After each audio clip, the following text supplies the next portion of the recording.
अस्सलाम वालेकुम, कैसे हैं आप सब। तो आज हम बात करने जा रहे हैं एक्सरसाइज 12A के क्वेश्चन नंबर 1 के पार्ट नंबर डी की। तो मेरे पास ये बुक 2 है जिसको हम D2 भी बोलते हैं और उसका ये चैप्टर नंबर 12 चल रहा है। तो जैसा कि आप सब लोग जानते हैं कि ये बेसिकली जो बुक 2 है जिसको हम D2 भी बोलते हैं, उसका आपको फ्रंट कवर यहाँ पे नज़र आ रहा है। ये उसका अपडेटेड 7th एडिशन है।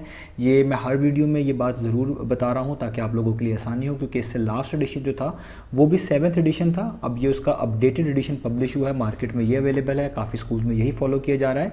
तो इसके अंदर कुछ चैप्टर्स जो हैं उनके नंबर सीक्वेंस चेंज हैं। कुछ चैप्टर्स D1 के D2 में नज़र आ रहे हैं, कुछ चैप्टर्स D2 के D1 में पब्लिश कर दिए गए हैं। और इसी तरीके से कुछ क्वेश्चंस नए हैं और काफ़ी हद तक काफ़ी क्वेश्चंस पुराने भी हैं जो आपको पुराने एडिशन जैसे ही नज़र आएंगे। जैसे जो एक्सरसाइज हम करने जा रहे हैं ये सेम क्वेश्चंस इसके कुछ इस एक्सरसाइज के कुछ क्वेश्चंस आपको 14B में भी मिलेंगे। तो आप इसके बाकी क्वेश्चंस को 14B में भी तलाश कर सकते हैं D1 की बुक के अंदर, ठीक है। और जो नए क्वेश्चंस हैं वो मैं अलग से कवर कर रहा हूँ। मैंने जैसे कि इस चैप्टर के नेम से एक अलग से प्लेलिस्ट बना दी है इस अपडेटेड एडिशन के मुताबिक। तो अगर आप ये वाली एडिशन फॉलो कर रहे हैं तो इसके मुताबिक चीज़ों को सर्च करिएगा। अगर आप ओल्ड एडिशन फॉलो कर रहे हैं तो आपको ओल्ड प्लेलिस्ट के अंदर चीज़ें आसानी से मिल जाएगी। अदरवाइज आप चैप्टर के नेम से चीज़ों को सर्च आउट करेंगे तो आपके लिए और आसानी हो जाएगी, चाहे वो D1 में हो चाहे D2 में हो, आपके लिए आपको वो मिल जाएंगी आसानी से। तो मैंने इस चैप्टर की प्लेलिस्ट का लिंक नीचे डिस्क्रिप्शन में दे दिया है। एक फेसबुक पेज बनाया हुआ है, उसका लिंक भी नीचे डिस्क्रिप्शन में दे दिया है ताकि आपके लिए चीज़ें आसान रहें ढूंढना। तो आइए अब स्टार्ट कर लेते हैं हम एक्सरसाइज 12A के क्वेश्चन नंबर 1 का पार्ट नंबर D। तो इसकी स्टेटमेंट मैं पहले भी डिफरेंट जो वीडियोस गुजरी हैं पिछली उनके अंदर मैं रीड कर चुका हूँ, इसके अंदर दोबारा रीड कर देता हूँ। तो इन वाले पार्ट्स में बेसिकली आपको वॉल्यूम ऑफ अ प्रिज्म निकाल के दिखाना है। जिस तरह ये वाला D पार्ट आज हम करने जा रहे हैं, इधर भी आपको क्या निकालना है, वॉल्यूम ऑफ अ प्रिज्म। आपको डिफरेंट प्रिज्म्स दिए गए हैं, इनका वॉल्यूम आपसे पूछा जा रहा है। अब जो प्रिज्म वॉल्यूम फाइंड आउट करके दिखाना है, उन्होंने सबसे पहले कहा है कि आपने इसकी बेस आइडेंटिफाई करनी है। जब तक आप इसकी बेस आइडेंटिफाई नहीं करेंगे आपसे इसका वॉल्यूम नहीं निकलेगा। तो हमने पहले इसकी बेस आइडेंटिफाई करनी है और फिर इसका वॉल्यूम फाइंड आउट करना है। तो पहले मैं आपको शॉर्ट सी डेफिनेशन बताऊंगा कि प्रिज्म कहते किसको हैं, इसको पहचानते कैसे हैं, फिर हम इसका सोल्यूशन स्टार्ट करेंगे। अगर आपको प्रिज्म की डेफिनेशंस पता हैं, चीज़ों के बारे में पहले से इल्म है, तो आप वीडियो को स्किप करके डायरेक्ट सोल्यूशन देख सकते हैं। मैं जो टाइमलाइन भी ऐड कर दूंगा डिस्क्रिप्शन के अंदर और वीडियो के चैप्टर्स भी बना दूंगा ताकि आप अपनी आसानी से वीडियो को स्किप करके भी देख सकें। जो चीज़ आपको आती है वो आप उसको स्किप करके देख सकें, ठीक है। तो आइए इसका सोल्यूशन स्टार्ट करते हैं। तो देखिए आपको सामने पार्ट नंबर D की शेप नज़र आ रही है। तो सबसे पहले हमें प्रिज्म को समझना है। बिल्कुल शॉर्ट सी मैं डेफिनेशन बता रहा हूँ, टू द पॉइंट। इस पर मैंने एक सेपरेट वीडियो बनाई हुई है इसकी कंसेप्ट से रिलेटेड, वो आपको मेरे चैनल पे मिल जाएगी, वो भी आप देख सकते हैं। तो प्रिज्म एक बेसिकली 3 डायमेंशनल होता है, 3 डायमेंशनल ऑब्जेक्ट होता है, सॉलिड ऑब्जेक्ट होता है। इसमें आपको 3 पैरामीटर्स नज़र आएंगे, लेंथ भी नज़र आएगी, विड्थ भी नज़र आएगी और हाइट भी नज़र आएगी। पहली तो बात ये है, ठीक है। इसकी जनरल एग्जाम्पल्स आपके सामने ही हैं। आप ब्रिक्स को आप देख लें, कुछ सॉलिड आप कह लें बॉक्स देख लें, ये सारी की सारी प्रिज्म्स की एग्जांपल्स ही होती है। तो ये 3 डायमेंशनल ऑब्जेक्ट होता है, ठीक है। 2 डायमेंशनल नहीं होता like a rectangle, circle, 3 dimensional होता है। दूसरी बात जो इसके अंदर बहुत इंपॉर्टेंट है कि इसके सारे फेसेस फ्लैट होते हैं, ऑल फेसेस फ्लैट। इनको आप ये भी कह सकते हैं कि इसके जितने भी फेसेस होते हैं वो पॉलीगॉन होते हैं। पॉलीगॉन का मतलब वो ट्राइंगल हो सकते हैं, वो हेक्सागोन हो सकते हैं, वो रेक्टेंगल हो सकते हैं, ठीक है। और तीसरी जिससे सारा चीज़ें हमारी जुड़ी हुई हैं आज के क्वेश्चन की भी, कि इसके अंदर 2 आइडेंटिकल फेसेस होते हैं, उनको हम एंड्स भी बोलते हैं। 2 आइडेंटिकल पैरेलल एंड भी बोल सकते हैं, एक ही बात है, 2 आइडेंटिकल पैरेलल एंड्स, और फेसेस भी बोल सकते हैं। यानी इसमें आपको 2 फेस ऐसे नज़र आएंगे जो बिल्कुल एक जैसे होंगे, डायमेंशन में भी एक जैसे, जिसको हम कॉन्ग्रुएंट भी कहते हैं, बिल्कुल उनकी एक जैसी डायमेंशन होगी और वो पैरेलल होंगे। पैरेलल का मतलब वो एक दूसरे के साथ जुड़े हुए नहीं होंगे, उनके दरमियान कोई गैप होगा, कोई डिस्टेंस होगा, जिसको हम actually length of a prism या हाइट ऑफ अ प्रिज्म भी कभी कभार कहा करेंगे। तो जब भी आपको प्रिज्म ऐसा नज़र आए जो 3 डायमेंशनल सॉलिड ऑब्जेक्ट हो, उसके सारे फेसेस फ्लैट हों, पॉलीगॉन वगैरह, उसमें कोई कर्व ना हो। तीसरी बात, उसके अंदर आपको 2 एंड उसके ऐसे नज़र आएँ, 2 फेसेस ऐसे नज़र आएँ जो कि एक जैसे हों और ठीक है, और वो बिल्कुल साथ ना जुड़े हों, उनके दरमियान कुछ डिस्टेंस होना चाहिए और उन्हीं गैप को हम basically length of a prism या हाइट ऑफ अ प्रिज्म बोलते हैं। तो जब ये तीनों चीज़ें आपको किसी शेप पे नजर आएँ तो आप उस चीज़ को बोलेंगे कि वो आपके पास क्या है, एक प्रिज्म है। अब जो हमारे पास यहाँ पे D वाला पार्ट जो है जिसकी आपको सामने शेप नज़र आ रही है, ये भी एक प्रिज्म है और इसके अंदर ये सारी चीज़ें पाई जाती हैं। 3 डायमेंशनल ऑब्जेक्ट है, आपको 3 पैरामीटर्स नज़र आ रहे हैं, इसके सारे फेसेस आपको फ्लैट नज़र आ रहे हैं, सबके सब गाल्बन रेक्टेंगल हैं। मैं उनको मार्क भी कर देता हूँ। जिस तरह ये वाली 31 है तो ये वाली भी कितनी होगी, 31 सेंटीमीटर। तो आप देख सकते हैं लेंथ और ब्रेड्थ जो है वो डिफरेंट आ रही हैं। तो इसका मतलब है ये जो है आपके पास रेक्टेंगल है। अगर सेम होती तो स्क्वायर होता, कोई और शेप होती तो उसके लिहाज से देखते हैं। अब बस आपने ये देखना है कि इसके अंदर कौन से 2 ऐसे फेसेस हैं जो कि आपको लग रहा है कि बिल्कुल आइडेंटिकल भी हैं और पैरेलल भी है। अब वो अगर मैं खुद से ड्रॉ करना चाहूँ तो मैं आपको ड्रॉ करके दिखा सकता हूँ। तो अगर आप इसको इस तरह ड्रॉ कर लें, थोड़ा सा मैं इसको नीचे ले आता हूँ, इधर इसको इस तरीके से कनेक्ट कर लेता हूँ और इसको फर्दर इस तरीके से इधर कनेक्ट कर देता हूँ ताकि आप इसको अच्छे से विजुलाइज कर पाएँ। ठीक है, तो अब आप नोटिस करें कि इसका जैसा फ्रंट फेस है वैसा ही इसका बैक फेस है, जैसा इसका अपवर्ड वाला टॉप फेस है वैसे इसका डाउनवर्ड वाला फेस है। जैसे फॉर एग्जांपल अगर मेरे पास ये इस तरह पड़ा हुआ है मैं इसका ये फ्रंट वाला फेस को शेड करना चाहूँ तो ये इसी तरह का सेम फेस इसके बैक पे भी मौजूद है, बिल्कुल सेम। इसको मैं डिफरेंट कलर से हाईलाइट करता हूँ ताकि आपको समझ आए, ये वाला जो इसके बैक पे मौजूद है, ये वाला।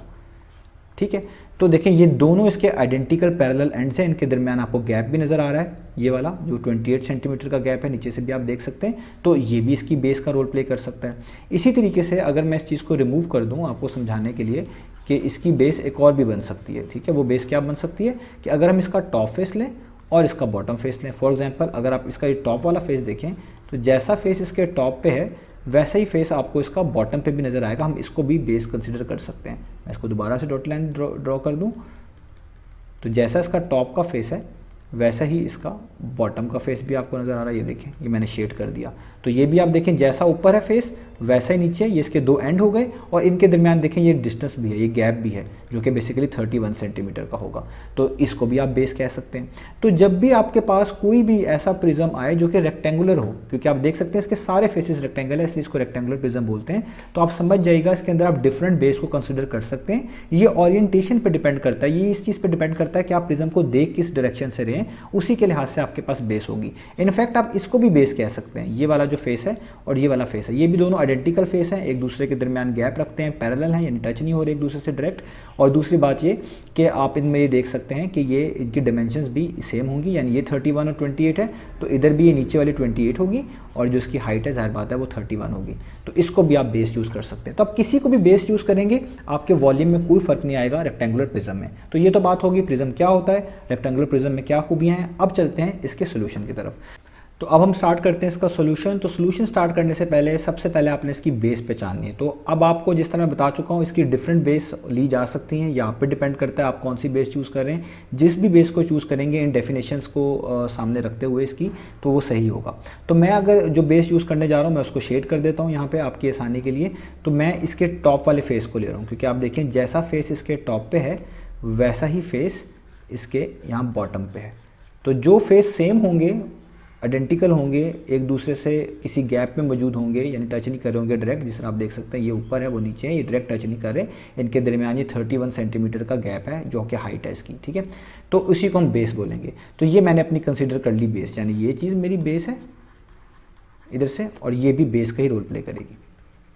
ठीक है, और ये रेक्टेंगल नेचर के अंदर है। रेक्टेंगल नेचर का मतलब है अगर आप देखें ये एक रेक्टेंगल है, क्योंकि अगर ये 62 सेंटीमीटर है, ये 28 सेंटीमीटर है, तो इधर भी आप देखें ये 62 सेंटीमीटर ही है, क्योंकि नीचे वाली 62 है तो ये भी 62 होगी, और अगर ये 28 है तो ये वाली भी 28 ही होगी। ये ऑब्वियस बात है। ठीक है, तो हम लिखेंगे कि हमारे पास जो बेस है वो रेक्टेंगुलर बेस है, ये मेंशन करेंगे। तो हम लिखेंगे it has a rectangular base. हमारा जो प्रिज्म है इसकी कौन सी बेस है, एक रेक्टेंगुलर बेस है, ये हम मेंशन कर देंगे। अब हमने क्योंकि वॉल्यूम निकालना है तो वॉल्यूम का यहाँ पे हम फॉर्मूला लिखेंगे। तो लिखेंगे वॉल्यूम ऑफ अ प्रिज्म। ठीक है, वो क्या होगा, वो होगा बेस एरिया टाइम्स हाइट। तो आप यहाँ पे ये फॉर्मूला याद रखिएगा, जब भी किसी प्रिज्म का वॉल्यूम निकालना है आपने सबसे पहले बेस देखनी है, उसका एरिया निकालना है और उसको किससे मल्टीप्लाई कर देना है, हाइट से मल्टीप्लाई कर देना है। ठीक है, अब देखिए बेस एरिया पहले निकालना है, तो सबसे पहले हम बेस एरिया कैलकुलेट करते हैं। तो आपने जिस चीज़ को बेस कहा होगा उसी का एरिया होगा। आपने बेस कहा हुआ है इस ऊपर वाले येलो पोर्शन को, नीचे वाले को, जो कि सेम है, इनकी डायमेंशन भी सेम है, किसी का भी एक का एरिया निकालेंगे वो टोटल का ही, दोनों बेस का एक जैसा ही होगा। तो ये रेक्टेंगल है तो रेक्टेंगल का एरिया का फॉर्मूला यूज़ करेंगे। तो रेक्टेंगल का एरिया का फॉर्मूला क्या होता है, लेंथ टाइम्स ब्रेड्थ। आप लेंथ टाइम्स विड्थ भी लिख सकते हैं, वो भी ठीक है। तो यहाँ पे आप देखिए जो लॉन्गेस्ट पोर्शन है, लॉन्गेस्ट लाइन है वो 62 सेंटीमीटर की है, तो मैं नीचे लिख देता हूँ। यहाँ पे लेंथ जो है मेरे पास कितनी है, 62 सेंटीमीटर, तो मैं इसके नीचे ही लिख देता हूँ। तो ये मेरे पास हो जाएगा लेंथ जो है वो है 62 सेंटीमीटर। ठीक है, टाइम्स ब्रेड्थ या विड्थ कह लें, वो है मेरे पास ये वाली 28 सेंटीमीटर। यहाँ पे मैं लिख दूंगा 28 सेंटीमीटर। अब जस्ट मैंने इसको मल्टीप्लाई करना। तो अब हम जब 62 को 28 से मल्टीप्लाई करेंगे, बड़ा आसान है, आपको मिलेगा 1736, और क्योंकि एरिया ये इन टर्म्स ऑफ स्क्वायर आएगा यानी सेंटीमीटर स्क्वायर आएगा। तो ये देखें, ये हमने फाइंड आउट कर लिया बेस एरिया। तो बेस एरिया तो हमारे पास आ गया। अब बेस एरिया जस्ट इस फॉर्मूले में पुट करेंगे और हाइट की वैल्यू पुट करेंगे तो हमारा वॉल्यूम ऑफ प्रिज्म आ जाएगा। तो अब हम यहाँ पे वॉल्यूम ऑफ प्रिज्म बड़े आसानी से निकाल सकते हैं। तो मैं यहाँ पे लिखूँगा वॉल्यूम ऑफ प्रिज्म, दोबारा से फॉर्मूला लिख दूंगा, आप ना भी लिखें, जस्ट बता दें कि हम इस वाले फॉर्मूले में वैल्यूज पुट करें तो भी ठीक है। जितनी डिस्क्रिप्शन आप ऐड कर सकते हैं वो खुद से ऐड कर लें, जितनी डिस्क्रिप्शन ऐड करेंगे क्वेश्चन और बेहतर होता जाता है। तो बेस एरिया टाइम्स हाइट, मैंने दोबारा से फॉर्मूला लिखा प्रिज्म का। बेस एरिया तो अभी आप ऊपर निकाल ही चुके हैं, आप देख लें, ये आपने निकाला 1736, यहाँ पे सेंटीमीटर स्क्वायर डालूंगा। और हाइट, अब हाइट क्या होगी ये आपको अपने प्रिज्म से ही पता चलेगी। तो जो आपके पास बेस होती है ना, उनके दरमियान जो गैप होता है उसी को बेसिकली हम हाइट कह रहे होते हैं, उनके दरमियान जो डिस्टेंस होता है उसी को हम हाइट कह रहे होते हैं। तो देखें एक ऊपर है बेस, एक नीचे है, तो इसके दरमियान अगर आप इस गैप को देखें तो यही आपका हाइट का रोल प्ले करेगा। इसी को हाइट, इसी को इसकी लेंथ भी कहा करेंगे। बाकी आप प्रिज्म्स को किसी वर्टिकली रख दें, हॉरिजॉन्टली रख दें तो ओरिएंटेशन में फ़र्क बनता है, बेस हाइट की वैल्यू चेंज हो जाती है, लेकिन ओवरऑल वॉल्यूम जो है वो सेम ही रहता है कैलकुलेट करने के बाद। तो जो बेस के दरमियान गैप है वही आपका क्या कहलाएगा, हाइट कहलाएगा। तो हाइट आप देख सकते हैं 31 सेंटीमीटर है, तो आपने यहाँ पे लिख देना है 31 सेंटीमीटर। अब जस्ट आपने 1736 को 31 सेंटीमीटर से मल्टीप्लाई करना है तो आपके पास वॉल्यूम ऑफ प्रिज्म आ जाएगा। तो जब आप इन दोनों वैल्यूज़ को मल्टीप्लाई करेंगे आपको आंसर मिलेगा 53816 सेंटीमीटर स्क्वायर, सेंटीमीटर से मल्टीप्लाई होकर सेंटीमीटर क्यूब बन जाएगा। ठीक है, तो वैसे भी volumes in terms of cubes हम लेते हैं, तो ये हमारे पास आंसर आ जाएगा। यही हमने वॉल्यूम ऑफ प्रिज्म था जो कि फाइंड आउट करके दिखाना था। तो उम्मीद है आपको क्वेश्चन समझ आया होगा। ठीक है, तो आपको प्रिज्म की डेफिनेशन अच्छे से आनी चाहिए। जब आपको प्रिज्म की डेफिनेशन अच्छे से समझ आएगी तब आपको ये बाकी चीज़ें भी अच्छे से समझ आएगी। तो इंशाल्लाह नेक्स्ट वीडियो मिलेंगे इसके अगले पार्ट के सोल्यूशन के साथ।